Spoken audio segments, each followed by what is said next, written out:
The planned North into hostile hand. Egypt dimmed the Israel ruined Syria's bases on Tuesday.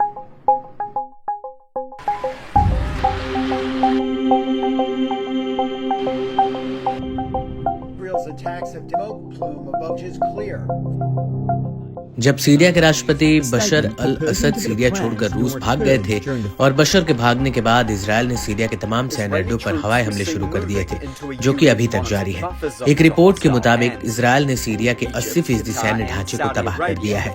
साथ ही Israel ने Syria के ऊपर करीब 350 से ज्यादा हवाई हमले भी किए हैं। इजरायल ने सीरिया के लताकिया और टार्टस में सबसे ज्यादा सैन्य ठिकानों को निशाना बनाया है। इजरायल के लगातार हमलों के चलते सीरिया में उथल पुथल मची हुई है। सीरिया में तख्ता पलट के बाद मिडिल ईस्ट में संकट गहरा गया है और सीरिया में इजरायल बड़े पैमाने पर जमीन कब्जाना भी शुरू कर दिया है, जिसकी शुरुआत इजरायल ने गोलन हाइट्स पर वापस कब्जा कर इजरायल ने अपना दमखम दिखाया था, जिसके बाद से सीरिया पर इजरायल के हमले नहीं रुके। ताजा हमलों की बात करें तो इजरायल ने सीरिया में एक सर्जिकल स्ट्राइक की। जी हां, सीरिया के अलेप्पो शहर के दक्षिण में सीरियाई सेना के ठिकानों पर बमबारी की गई है। सीरियाई मीडिया ने इस बात को कंफर्म किया है। मीडिया रिपोर्ट्स के मुताबिक इजरायली सेना ने अल सफीरा शहर के पास स्थित रक्षा सुविधा और वैज्ञानिक अनुसंधान केंद्र को निशाना बनाया है।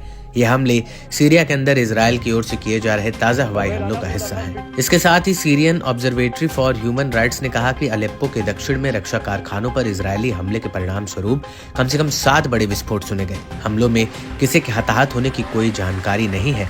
हमले की भयावहता का जिक्र करते हुए एक स्थानीय निवासी ने बताया है कि ये अब तक का सबसे जोरदार हमला था, जिसने रात को दिन में बदल दिया। वहीं इजरायली वायुसेना ने बताया कि ये उसके सबसे मुश्किल और जाबाज मिशन में से एक ऑपरेशन था, जिसमें स्पेशल फोर्स के 120 कमांडो ने सीरिया में घुसकर ईरान की एक मिसाइल फैक्ट्री को तबाह किया। आपको बता दें कि इजरायल ने पिछले कुछ हफ्तों के भीतर 500 से ज्यादा हवाई हमले किए हैं, जिनमें सीरियाई नौसेना पर भी हमले शामिल हैं। इसके अलावा इजरायल ने गोलन हाइट्स के पास स्थित बफर जोन पर भी नियंत्रण पा लिया है।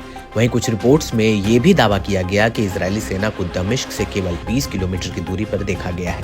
इन हमलों से हिजबुल्लाह और सीरिया के समर्थक गुटों को भी भारी नुकसान हुआ है। इजरायल के लगातार हमलों के चलते सीरिया में संघर्ष और कठिन हो गया है।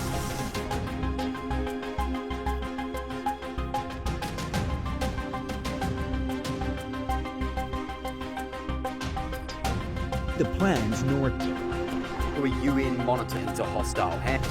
Egypt dimmed the Israel ruined Syria's bases on Tuesday. The steamroller and depopulated